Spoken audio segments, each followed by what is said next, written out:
कक्षा 9 के विद्यार्थियों का बेहद ही महत्वपूर्ण क्लास है। आज हम कबीर दास के द्वारा रचित साखी पाठ का अध्ययन करेंगे। तो आइए शुरू करते हैं। कबीर दास द्वारा रचित चैप्टर का नाम है साखी। साखी शब्द पर अगर हम चर्चा करें तो साखी शब्द जो है तद्भव शब्द है और इसका तत्सम शब्द होता है साक्षी, और साक्षी शब्द का शाब्दिक अर्थ होता है गवाह। इस प्रकार इस साखी में कबीर दास के सारे अनुभवों को समाहित किया गया है। तो आइए हम शुरू करते हैं साखी। पहली साखी हमारी कुछ इस प्रकार है कि सतगुरु हम सूरीझ करी एक कया प्रसंग, बरस्या बादल प्रेम का बीज गया सब अंग। कहते हैं कबीर दास कि सतगुरु किसे कहा जाता है? जो सच्चाई के मार्ग पर चले, भगवत विषयक मार्ग पर सबको ले जाने का काम करते हैं, उन्हें कहते हैं सतगुरु। तो कबीर दास कहते हैं कि हमारे सतगुरु ने हमसू यानी हमसे, रीझ करी यानी प्रसन्न होकर, एक कहया प्रसंग मुझसे एक प्रसंग अर्थात एक ज्ञान की बात समझाई। हमारे सतगुरु हमारी सेवा भावना से प्रसन्न होकर के मुझे ज्ञान की एक बात समझाई। जिस ज्ञान की बातों को सुनकर क्या हुआ कि बरस्या बादल प्रेम का, मेरे अंदर मेरे हृदय में बरस्या बादल बादल बरसने लगे। कैसे बादल बरसने लगे? तो प्रेम का तात्पर्य क्या है कि ईश्वरीय प्रेम रूपी बादल की बरसात होने लगी और भीज गया सब अंग, और मेरा पूरा अंग ईश्वरमय हो गया, अर्थात मेरे हृदय में ईश्वर के प्रति सच्चा प्रेम उत्पन्न हो गया। आइए इसका एक बार और अर्थ देखेंगे कि हमारे सतगुरु ने हमारी सेवा भावना से प्रसन्न होकर मुझे एक ज्ञान की बात समझाई। जिस बातों को सुनकर मेरे हृदय में ईश्वर प्रेम रूपी बादल की बरसात हुई और मैं ईश्वरमय हो गया, अर्थात मेरे भीतर मेरे हृदय में ईश्वर के प्रति सच्चा प्रेम उमड़ आया। साखी 2 पर चलते हैं। राम नाम के पट तरे देबे को कछु नाही, क्या ले गुरु संतोषिए हौस रही मन माही। अगर अच्छा लग रहा हो तो वीडियो को लाइक करके चैनल को सब्सक्राइब जरूर कर दीजिएगा। आइए आगे बढ़ते हैं। कबीर दास कहते हैं कि राम नाम के पटतरे यानी होता है बराबर में या बदले में। तो हमारे गुरु ने, हमारे सतगुरु ने जो हमें राम का नाम दिया है, उस राम के नाम के बदले में मेरे पास इस संसार में कुछ देने के लिए नहीं है।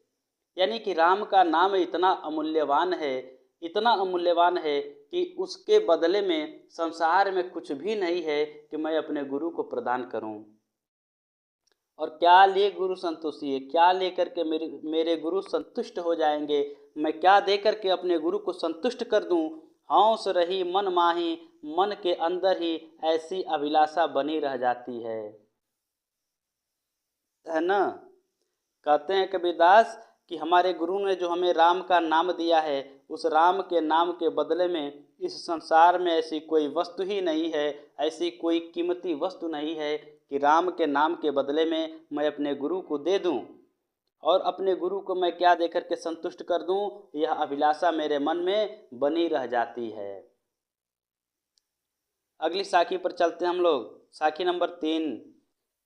ज्ञान प्रकाश्या गुरु मिल्या, सोजिन भी सरी जाई, जब गोविंद कृपा करी तब गुरु मिलिया आई।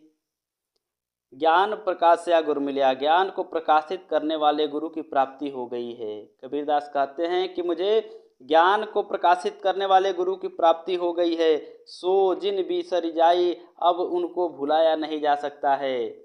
यानी ऐसे गुरु जिन्होंने मेरे भीतर ज्ञान का प्रकाश फैलाया है, ऐसे गुरु को भुलाया नहीं जा सकता है। जब गोविंद कृपा करी, कहते हैं अरे जब स्वयं गोविंद यानी ईश्वर कृपा करते हैं तब गुरु मिलिया आई, तभी ऐसे गुरु की प्राप्ति होती है। जो हृदय में ज्ञान का प्रकाश फैला दे।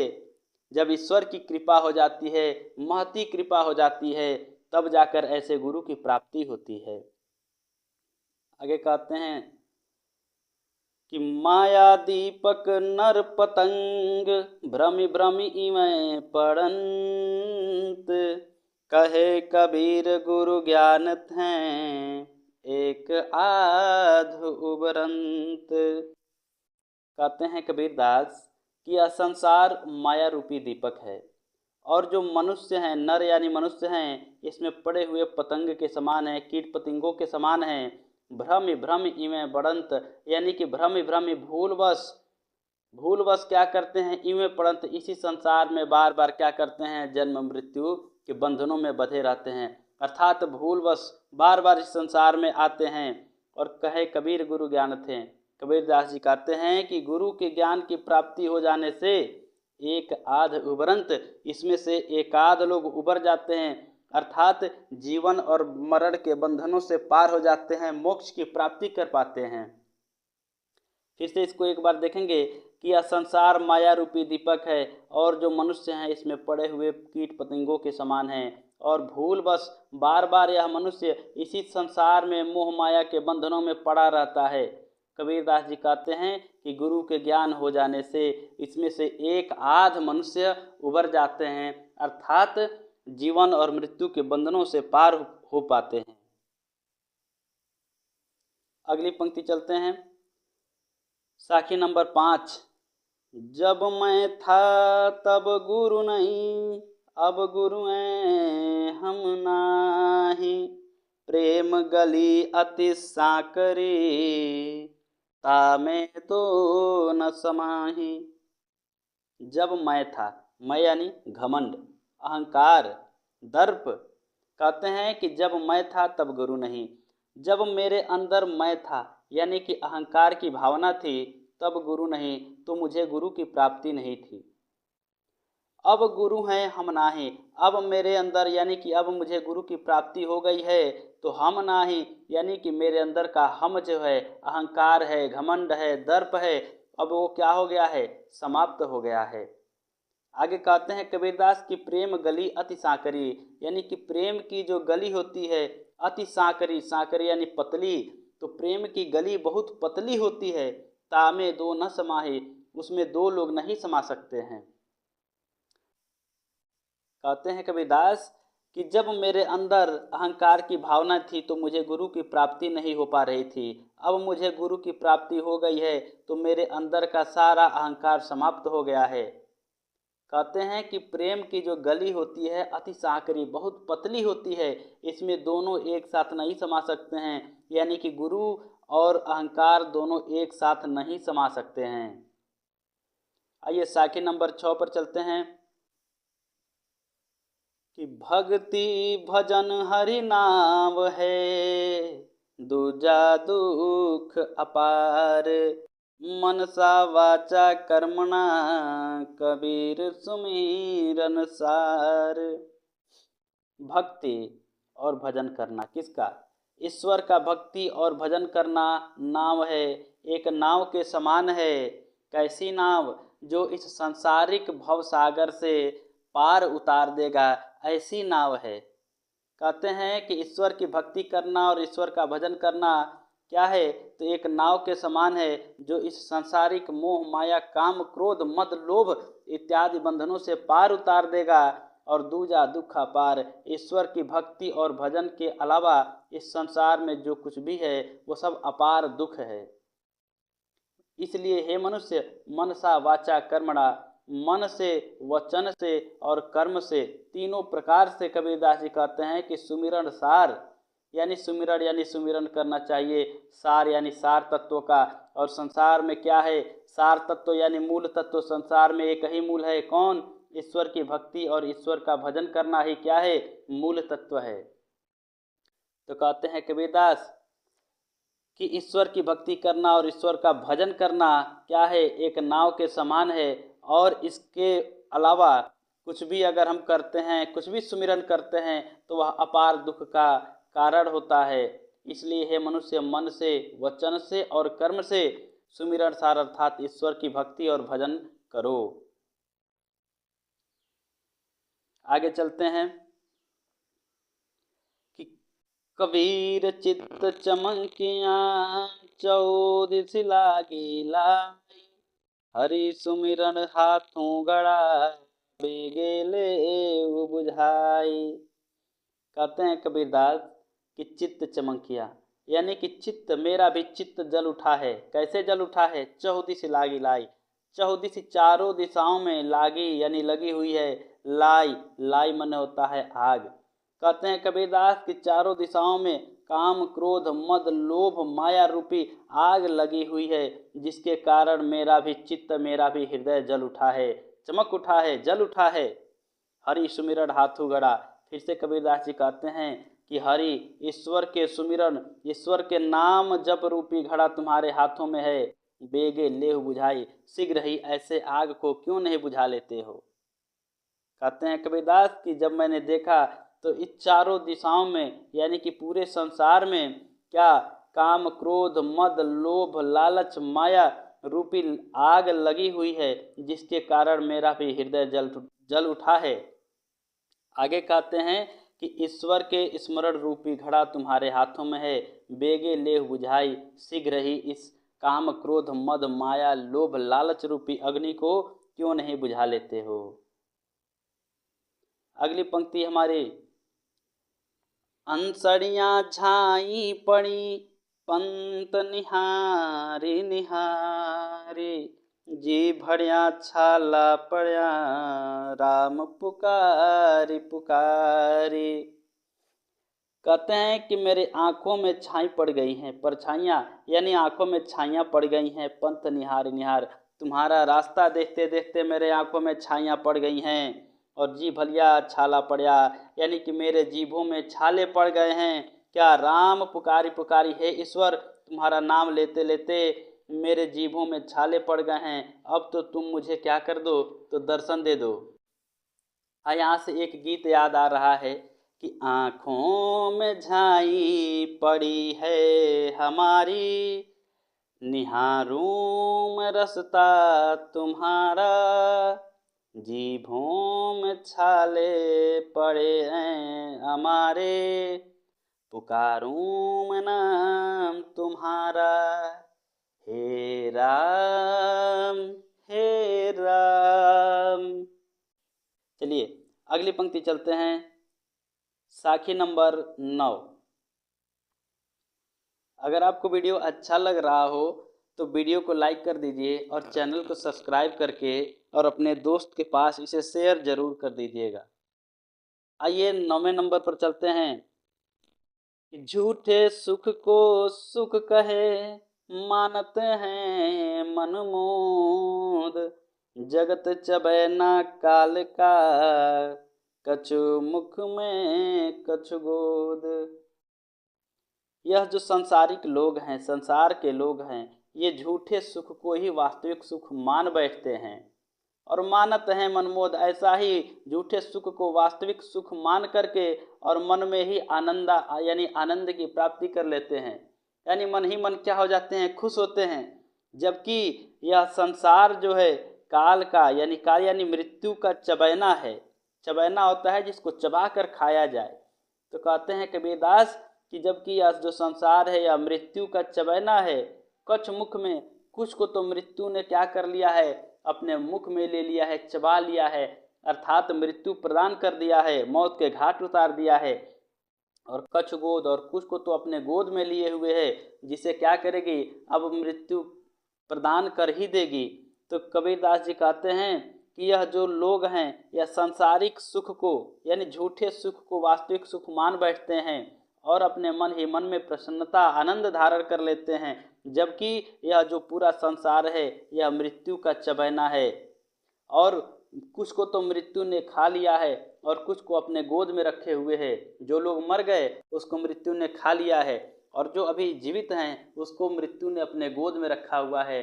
जैसे मर्जी आएगी वैसे क्या करेगा, उठा के मृत्यु और फिर क्या करेगी, खा लेगी। अर्थात क्या होंगे, लोग मृत्यु को प्रदान हो जाएंगे। वो कहते हैं कि शायद मृत्यु बहुत खूबसूरत होगी। एक बार पाने के बाद लोग जीना भूल जाते हैं। तो हो सकता है अलग अलग दृष्टिकोण है देखने का, किस दृष्टिकोण से किसने क्या देखा। आइए आगे चलते हैं हम लोग। कहते हैं 10 नंबर की साखी हमारे पास आ चुकी है। कहते हैं कबीरदास कि जब मैं था तब हरि नहीं, अब हरि हैं मैं नाही, सब अंधियारा मिटी गया, जब दीपक देखा माही। जब मैं था, मैं यानी घमंड, अहंकार, दर्प। जब मेरे अंदर अहंकार था तब हरि नहीं, हरि यानी ईश्वर, तो मुझे ईश्वर की प्राप्ति नहीं थी। अब हरि हैं यानी अब मुझे ईश्वर की प्राप्ति हो चुकी है, तो मैं नाही, मेरे अंदर का सारा अहंकार समाप्त हो चुका है। सब अंधियारा मिट गया, यानी कि मेरे अंदर की जो भी अज्ञानता रूपी अंधियारा थी वो सारा क्या हो चुका है, मिट चुका है। जब दीपक देखा माही, जब मैंने ज्ञान रूपी दीपक को देखा तो मेरे अंदर का सारा अज्ञानता रूपी अंधियारा क्या हो गया, मिट गया। एक बार इसे और देखते हैं। कहते हैं कबीरदास कि जब मेरे अंदर अहंकार की भावना थी तो मुझे ईश्वर की प्राप्ति नहीं हो पा रही थी, अब मुझे ईश्वर की प्राप्ति हो चुकी है तो मेरे अंदर का सारा अहंकार समाप्त हो चुका है। इस प्रकार से जब मैंने ज्ञान रूपी दीपक को देखा तो मेरे हृदय के अंदर का सब अज्ञानता रूपी अंधकार समाप्त हो गया। आगे चलते हैं साखी नंबर 11 पर। कबीर कहा गरबियो, ऊंचे देखी आवास, काल परियों भवे लोटना, ऊपर जामी घास।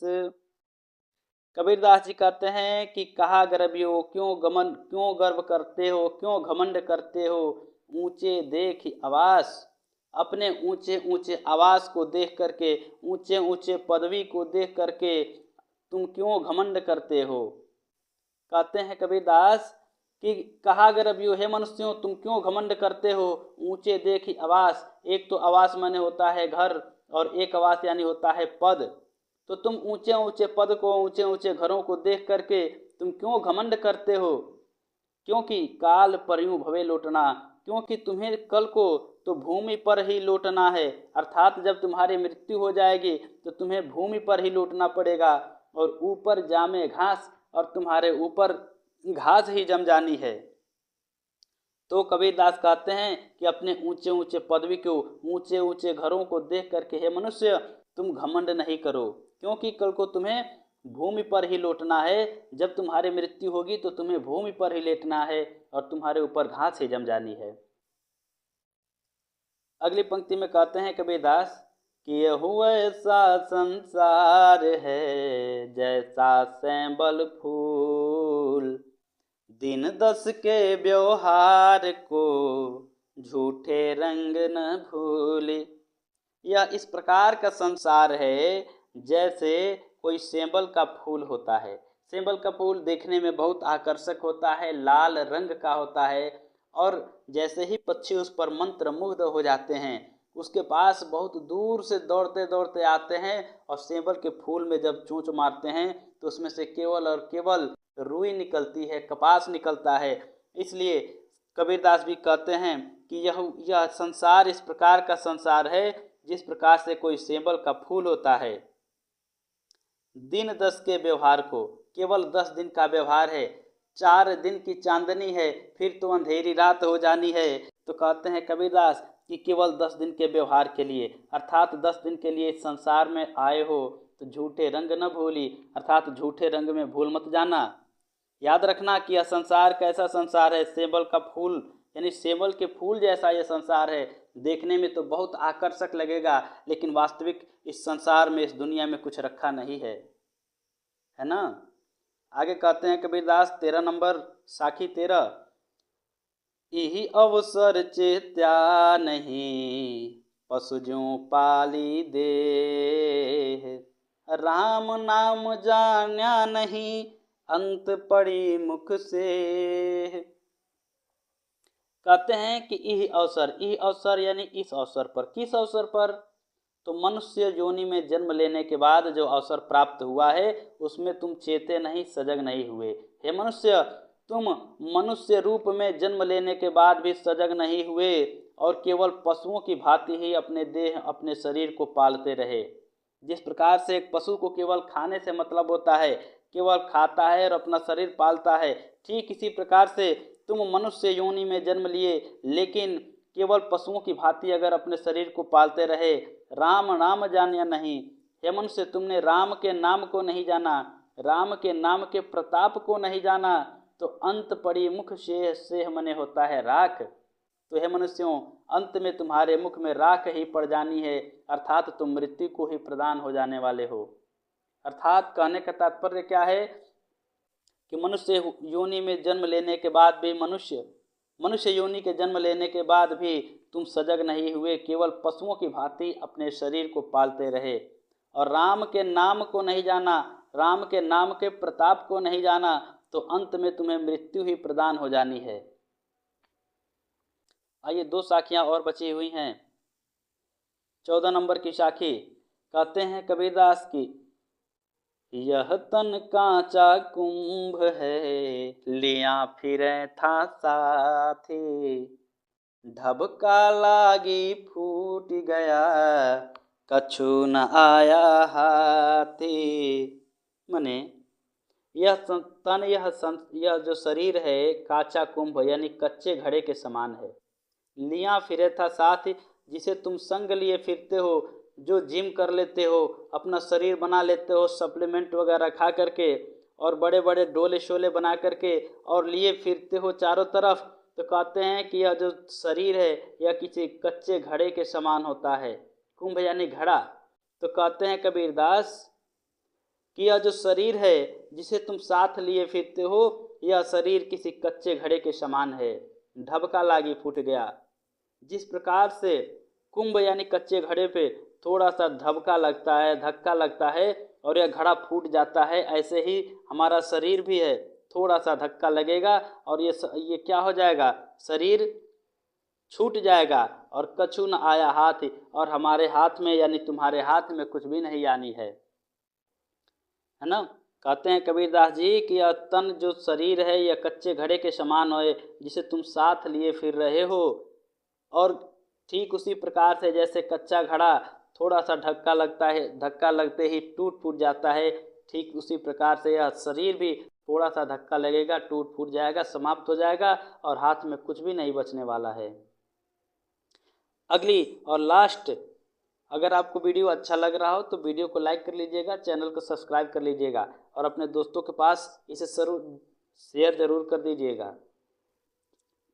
कबीर कहा गरबियो देहि देखी सुरंग, बिछड़ ब्यो मिली बोनई जो काचुली भुवंग।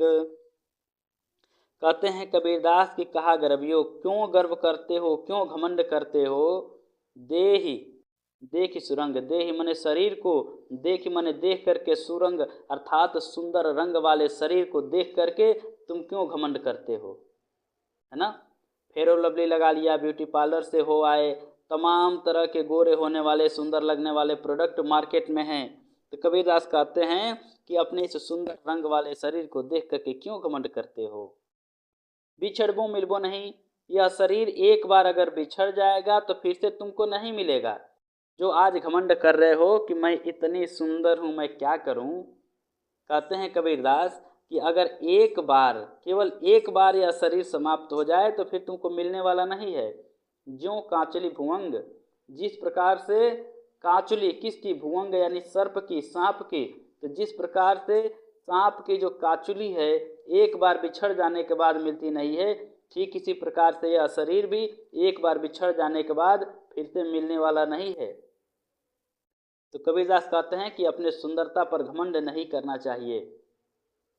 अगर वीडियो अच्छा लगा हो तो वीडियो को लाइक कर दीजिएगा, चैनल को सब्सक्राइब और अपने दोस्त के पास इसे शेयर जरूर कर दीजिएगा। मिलते हैं एक नए वीडियो में, तब तक के लिए नमस्कार।